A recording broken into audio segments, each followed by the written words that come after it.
Time for the market report. This week we'll be focusing on several USDA reports, what they tell us about U.S. agriculture and their effect on the row crop markets. So markets closed last Friday, still trending up with both row crops and livestock split. Let's take a look. Last week's biggest gain, sugar, up over ½ cent, an over 3% rise from the previous week. Last week's biggest loss, lumber, down $24, a near 4% drop from the previous week. So before we get into what these numbers mean for the commodity markets and farmers in general, we should set the stage for what was one of the biggest movers last week, namely several USDA reports that give us a good idea of what to expect this coming planting season, as well as what our current stocks of grain look like. In the grain stocks report, corn stocks totaled nearly 8.5 billion bushels, up 13% from March last year. Soybeans totaled almost 2 billion bushels, up 9% from last year.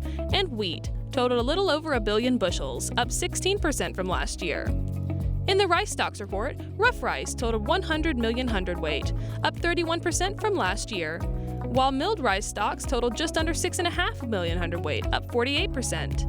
And in the Prospective Plantings report, corn acres estimated at 90 million, down 5% from last year. Soybean acres estimated at nearly 87 million, up 3%. Wheat acres estimated at just under 48 million, down 4%, and cotton acres estimated at nearly 11 million, also up 4% from last year. And in the quarterly hogs and pigs report, U.S. inventory at nearly 75 million head, up just 1% from March last year. Breeding inventory a hair over 6 million head, down 2%, and market hog inventory at just under 69 million head, up 1%. It should be noted that the Prospective Plantings report is released in early spring every year and is considered a barometer of what U.S. farmers' intentions are. What made the markets move was the addition of soybean acres and the decrease of corn acres. And that leads us into our row report. With all the price fluctuations and reports to shift through, how can we make sense of the bigger picture? I sat down with MSU row crop economist Will Maples to get his thoughts on what the implications truly are and what we can expect here in Mississippi and beyond. So Will, the Prospective Plantings report recently came out. What is it telling us about what farmers are wanting to do? Yeah, so USDA every March will survey farmers about what do they intend to plant this year. So, this isn't actual a survey of what is actually in the ground yet, but what is they intending. And so a lot of times the market's is what driving these intended plantings. So in this report, we kind of as we expected, we're seeing less corn and more soybeans across the nation. The market expected this with where corn has been lately from a price standpoint. It's not been as competitive as it has been in past years. Last year we planted a lot of corn at nearly 95 million acres. So with that, we've had a depression in price. We've carrying over a lot of stocks from last year. So corn acreage had to come back. It's kind of on the low end, though, of where a lot of industry experts thought it would be. 90 million acres was kind of the lowest estimate that industry thought. So it's not really a bullish market factor yet, but it's right on the edge. So as we get into planting with corn, it's going to be very important. If any weather delays, we could probably see a pretty nice price rally in the corn market as we go through plantings.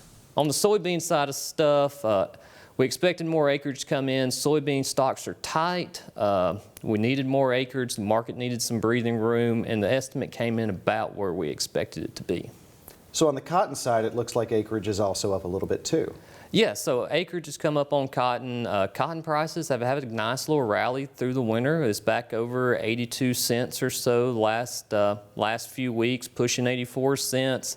And kind of as we talked about with these lower corn prices, that has made cotton a pretty more attractive crop from a profitability standpoint for many producers. I mean, when I was traveling around this winter, I heard a lot more cotton folks talking about planting cotton this year compared to corn. Going back to planting, I know the USDA also recently released the planting progress report, and it shows that planting has begun. Not quite so here in Mississippi, maybe a little bit here and there, but for the most part, planting has started. Yeah, so some of the southern states are starting to get a little bit of corn in the ground. Really in the very southern parts in southern Mississippi, some stuff's going in the ground. We're right at the front of planting season, so it's going to be a volatile couple months in the markets as, planting gets rolling, any delays come into play, how can that affect these planting intentions numbers, any delay in corn plantings due to weather. could lower that corn acreage, which would put us in a very much a bullish market. You know, if that number drops much below 90 million, we could see a good price rally. And the same thing with soybeans. We got those tight stocks. As the Midwest gets going in another month or so with plantings, if there's delays in that and those numbers potentially drop when we get the June acreage report, it could be a very volatile market going forward. Volatile markets. That's going to be it for this week's Deeper Look into the Markets.